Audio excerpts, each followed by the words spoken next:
Hello friends, welcome back Spanish channel.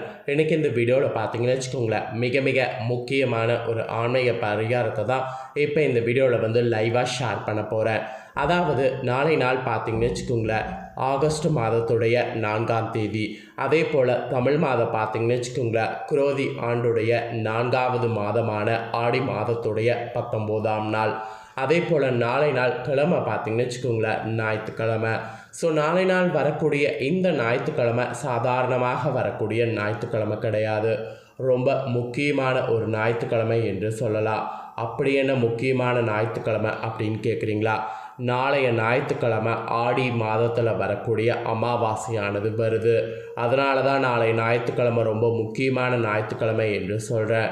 ஆடியில் வரக்கூடிய அமாவாசை பித்ருலோகத்திலிருந்து பூலோகம் வரக்கூடிய முன்னோர்களுக்கு தர்ப்பணம் செய்தால் தோஷங்கள் நீங்கும் என்று சொல்லப்படுது. ஸோ தோஷங்கள் நீங்கள் நாம் என்ன தர்ப்பணம் நாளை நாள் பண்ணணும், அதை பண்ணுறது எந்த அளவுக்கு புண்ணியம் அப்படிங்கிறத தான் இப்போ இந்த வீடியோவில் லைவாக ஷேர் பண்ண போகிறேன். இந்த வீடியோ ரொம்ப யூஸ்ஃபுல்லாகவும் ரொம்ப இன்ட்ரெஸ்டாகவும் இருக்கும். கண்டிப்பாக வீடியோ பார்த்துட்ருக்குறவங்க வீடியோவை ஸ்கிப் பண்ணாமல் பாருங்கள். ஆடி அமாவாசையுடைய முழு தோள்களை இந்த வீடியோவில் தெரிஞ்சுக்குங்க. ஆடி அமாவாசைங்கிறது பார்த்திங்கன்னு வச்சுக்கோங்களேன், ரொம்ப ஒரு சிறப்பான அமாவாசையாக கருதப்படுது. நம்மளில் நிறைய பேருக்கு இந்த ஆடி அமாவாசை பற்றி தெரியறதில்ல. அதனால தான் ஆடி அமாவாசை ஒரு சாதாரண நாள் சொல்லி விட்டுறோம். ஆனால் இந்த டைம் அந்த மாதிரி விடக்கூடாது. ஆடி அமாவாசைனா என்னங்கிறத கண்டிப்பாக நாம் தெரிஞ்சுக்கிட்டே ஆகணும். ஸோ ஆடி மாதத்தில் வரக்கூடிய அமாவாசைக்கு தான் ஆடி அமாவாசை என்று பெயர். அது முதல்ல தெரிஞ்சுக்குங்க. சிறப்பு மிகுந்த ஆடி அமாவாசை நாளில் நம்மளோடு வாழ்ந்து மறைந்த முன்னோர்களுக்கு பித்ருலோகத்தில் இருந்து கிளம்பி பூலோகத்து வருவதாக நம்பப்படுது. எனவே தான் நம்மளுடைய முன்னோர்களை வரவேற்கக்கூடிய விதமாக நாம் எள்ளும் தண்ணீரும் இறைத்து தர்ப்பணம் அளிப்பதன் மூலம் தோஷங்கள் நீங்கும் என்பது இந்த நாளுக்கு நம்பிக்கையாக சொல்லப்படுது. பொதுவாக வீடு தேடி வரக்கூடிய முன்னோர்களை வெறும் கையாக நாம் அனுப்பக்கூடாது. அமாவாசையில் 3 அமாவாசைகள் மிகவும் முக்கியத்துவம் வாய்ந்ததாக கருதப்படுது.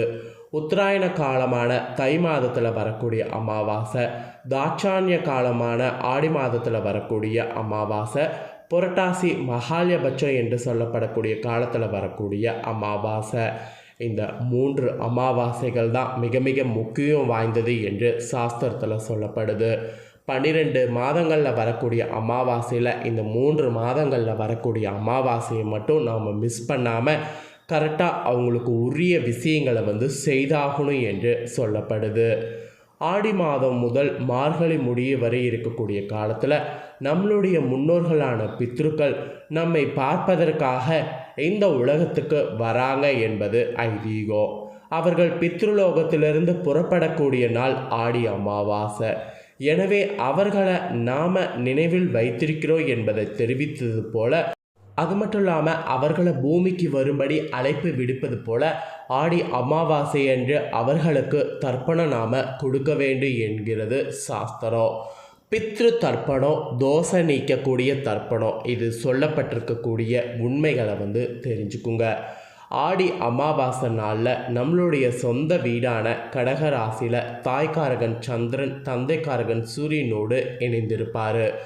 சூரியனும் சந்திரனும் இணைந்திருக்கக்கூடிய நாளே அமாவாசை என்பது எல்லோருக்கும் தெரியும். சந்திரன் தேய்பிறை நிலைமையில் இருந்து விடுபட்டு வளர்பிறை நிலைக்கு செல்லக்கூடிய நாள்.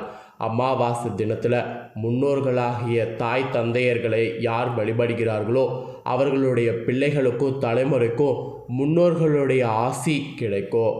அமாவாசை நாளில் நாம் செய்யக்கூடிய தர்ப்பணங்கள் நம்ம பித்ருக்களுக்கு அதிக மகிழ்ச்சி தரும் என்பதாக சொல்லப்படுது. அமாவாசை தினம் பித்ரு தர்ப்பணத்துக்கு உரிய நாளாக பார்த்திங்கன்னு வச்சுக்கோங்களேன் கூறப்படுது. ஸோ இதெல்லாம் பார்த்திங்கன்னு வச்சுக்கோங்களேன் பித்ரு தர்ப்பணத்தில் இருக்கக்கூடிய சிறப்பு முக்கியத்துவம். இந்த ஆடி அமாவாசை இந்த வருடம் எப்போ வருது, இந்த ஆடி அமாவாசை வரக்கூடிய அந்த ஞாயிற்றுக்கிழமை நாம் என்ன வழிபாடு பண்ணோம் அப்படிங்கிறது எல்லாமே இப்போ இந்த வீடியோவில் ஷேர் பண்ண போகிறேன். ஸோ ஆடி அமாவாசையை பற்றி முழுசாக இந்த வீடியோவில் தெரியாதவங்க தெரிஞ்சுக்குங்க. இந்த ஆண்டு ஆடி மாதம் கிருஷ்ணபட்ச அமாவாசை திதியானது ஆகஸ்ட் 4ஆம் தேதி ஞாயிற்றுக்கிழமை பார்த்திங்கன்னு வச்சுக்கோங்களேன் ஸ்டார்ட் ஆகுது. ஆக்சுவலி ஆகஸ்ட் 3ஆம் தேதி ஆடி 18க்கு மாலையிலே பார்த்திங்கன்னு வச்சுக்கோங்களேன் அமாவாசை ஸ்டார்ட் ஆகுது. அடுத்த நாள் ஆகஸ்ட் 4ஆம் தேதி ஞாயிற்றுக்கிழமை சாயந்தரம் வரைக்குமே பார்த்திங்கன்னு வச்சுக்கோங்களேன் அமாவாசை திதி இருக்குது. இது சூரிய உதயத்தின் அடிப்படையில் அப்படிங்கிறதுனால ஆகஸ்ட் 4ஆம் தேதி ஞாயிற்றுக்கிழமையை ஆடி மாத அமாவாசையாக நாம் கணக்கில் கொள்ளலாம். ஆகஸ்ட் 4ஆம் தேதி காலை 6 மணி முதல் 9 மணி வரை புனித நீர்நிலைகளில் நீராடி தர்ப்பணம் செய்யணும்னு நினைக்கிறவங்க தர்ப்பணம் செய்யலாம். ஆடி அமாவாசை நாளில் புனித நீராடி முன்னோர்களுக்கு தர்ப்பணம் கொடுக்கறது, அன்னதானம் செய்கிறது, இது எல்லாமே பார்த்திங்கன்னு வச்சுக்கோங்களேன் அன்று புண்ணியத்தை தரும். இந்த நாளில் இது செய்கிறது மட்டும் இல்லாமல் வில்வ மரம் உங்களுக்கு கண்ணுக்கு தெரிஞ்சுதுன்னா அந்த வில்வ மரத்தை அன்றைய நாள் வணங்குங்க. வில்வ மரத்தை வணங்கி ஒரு குடம் நிறைய தண்ணீரை அந்த வில்வ மரத்துக்கு ஊற்றுங்க. அந்த வில்வ மரத்துக்கு தீபம் ஒன்று ஏற்றி வைங்க. இதை நீங்கள் செய்தீங்கன்னா முன்னோர்களுக்கு நீங்கள் தர்ப்பணம் கொடுத்த பலனை பெற முடியும். முன்னோர்களும் தெய்வங்களும் மகிழ்ச்சி அடைவாங்க என்பது நம்பிக்கையாக சொல்லப்படுது. அதனால் ஆடி அமாவாசையில் தர்ப்பண புனித நீர்நிலைகளில் கொடுக்க முடியாதவங்க வில்வ மரம் கிடச்சிதுன்னா வில்வ மரத்தை நீங்கள் தண்ணீர் ஊற்றி தீபம் ஏற்றி வழிபாடு செய்யுங்க. அதை நீங்கள் செய்தீங்கன்னாவே முன்னோர்கள் தெய்வங்கள் மகிழ்ச்சி அடைவாங்க என்பது நம்பிக்கையாக சொல்லப்படுது. அதே போல் முன்னோர்களுடைய மகிழ்ச்சியை நாம் பெறுவதற்கு இந்த ஒரு பரிகாரத்தை அன்றைய நாள் செய்யணுமா?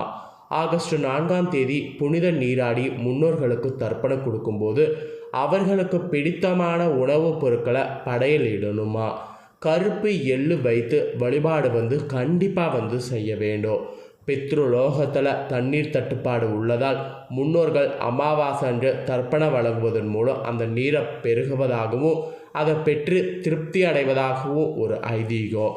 இதனால் முன்னோர்களுடைய ஆசி கிடைக்கும், பித்ருதோஷம் நீங்கும் என்று சொல்லப்படுது. ஸோ முன்னோர்களுக்கு நாம் செய்யக்கூடிய இந்த தர்ப்பண காரியங்களை நாம் சிரத்தையாக செய்தால் நமக்கு அனைத்து வளங்களும் கிடைக்கும், மகிழ்ச்சியான வாழ்க்கை அமையும். அமாவாசை தினத்தில் நம்மளுடைய வீட்டினை சுத்தம் செய்து வீடுகளில் விளக்கேற்றி நம்ம காண வரக்கூடிய முன்னோர்களுக்கு எள்ளும் தண்ணீரும் அன்றைய நாள் கொடுத்து வரவேற்பதன் மூலம் அவர்கள் மனமகிழ்ந்து ஆசி வழங்குவாங்க. அதனால் இந்த ஆடி அமாவாசையில் அதை செய்ய மறக்காதீங்க. ஸோ நீர்நிலைகளில் உங்களால் தர்ப்பணம் கொடுக்க முடியல, அந்த அளவுக்கு வசதி இல்லை அப்படின்னு சொல்கிறவங்க நான் சொல்கிறது போல் எளிமையாக கூட நீங்கள் தர்ப்பணம் கொடுத்து பாருங்கள் வீட்டிலையே. அது எப்படி அப்படிங்கிறத சொல்கிறேன், அதை நோட் பண்ணிக்கோங்க. ரொம்ப சிம்பிளுங்க. காலையில் எந்திரிச்சு தலையோட தண்ணி ஊற்றிடுங்க. உங்கள் முன்னோர்களுடைய பெயரை சொல்லி கொஞ்சமாக சாதம் வடிங்க. வடித்த சாதத்தில் கருப்பு எள்ளு தயிர் போட்டு நல்லா கலந்துக்குங்க. கலந்து நாம் எப்படி சாப்பிடுமோ அந்த அளவுக்கு உப்பையும் போட்டு பதமாக ரெடி பண்ணிக்குங்க.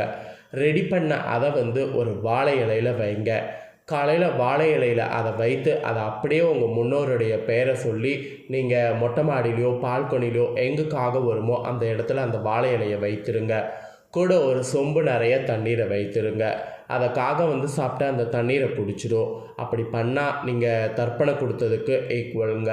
தர்ப்பணம் எந்த அளவுக்கு நீர்நிலைகளில் கொடுக்குறீங்களோ அந்த அளவுக்கு இந்த விஷயம் நீங்கள் வீட்டில் செய்கிறதுனால உங்களுக்கு பலன் கிடைக்கும். ஸோ ஆக மொத்தம் இந்த நாளை மிஸ் பண்ணக்கூடாது. ஆடி அமாவாசைங்கிறது ஒரு சிறப்பான நாள். இந்த அமாவாசையை பற்றி தெரியாதவங்க தெரிஞ்சுக்கணுங்கிறதுனால தான் இந்த வீடியோவில் ஆடி அமாவாசையுடைய சிறப்பை முழுசாக ஷேர் பண்ணேன். ஸோ ஆடி அமாவாசையுடைய சிறப்பை முழுசாக இந்த வீடியோவில் அனைவரும் தெரிஞ்சிருப்பீங்க. ஸோ தெரிஞ்சுக்கிறதுக்கேற்ப இந்த நாளை மிஸ் பண்ணாமல் வழிபாடு செய்து ஒவ்வொருவரும் பயன்பெறுங்க. முன்னோர்களுடைய சாபம் நீங்கி பித்திருக்களுடைய ஆசீர்வாதம் கிடைக்க இந்த நாள் நமக்கு கிடைச்ச ஒரு வரமான நாள். 3 அமாவாசையில் இந்த அமாவாசை ரொம்ப முக்கியமான அமாவாசை. இதை மிஸ் பண்ணக்கூடாது. இந்த அமாவாசையை மிஸ் பண்ணாமல் செய்ய வேண்டிய விஷயங்களை செய்யணுங்கிறதுனால தான் இவ்வளோ தூரம் இந்த வீடியோவில் இந்த தாள்களை ஷேர் பண்ணேன். ஸோ ஷேர் பண்ணதை தெரிஞ்சிருப்பீங்க. தெரிஞ்சதுக்கேற்ப நடந்து பயன்பெறுங்க. நீங்கள் தெரிஞ்சு பயன்பெறுவது போல் உங்கள் ஃப்ரெண்ட்ஸ் ஃபேமிலியில் இருக்கவங்களும் தெரிஞ்சு பயன்பெறணும் அப்படின்னு நினச்சிங்கன்னா வீடியோ லைக் பண்ணி ஷேர் பண்ணுங்கள். உங்கள் ஃப்ரெண்ட்ஸ் ஃபேமிலி இருக்கவங்களும் வீடியோ பார்க்கட்டும். அவங்களும் கண்டிப்பாக வந்து இந்த பரிகாரங்கள்லாம் வந்து தெரிஞ்சு இந்த பரிகாரங்களை பண்ணி பயனடையட்டும். மேலும் இதே போல் புதிய அப்டேட்டான நிறைய வீடியோ நம்ம சேனலில் போடப்படும். அதை எல்லாத்தையுமே உடனுக்குடனே தெரிந்து கொள்ள மறக்காமல் நம்ம சேனலை சப்ஸ்கிரைப் பண்ணுங்கள். கூட பெல் பண்ண ப்ரெஸ் பண்ணுங்கள். அதை நீங்கள் பண்ணிட்டீங்கன்னா இனி நான் போடுற மற்ற அப்டேட்டான எல்லா வீடியோஸும் உடனுக்குடனே தெரிந்து கொள்ளலாம். ஸோ மறக்காமல் பண்ணுங்கள். இதே போல் சுவாரஸ்யமாக வேறொரு புதிய அப்டேட்டான தகவலோடு மீண்டும் இன்னொரு புதிய வீடியோவில் வந்து உங்களை சந்திக்கிறேன்.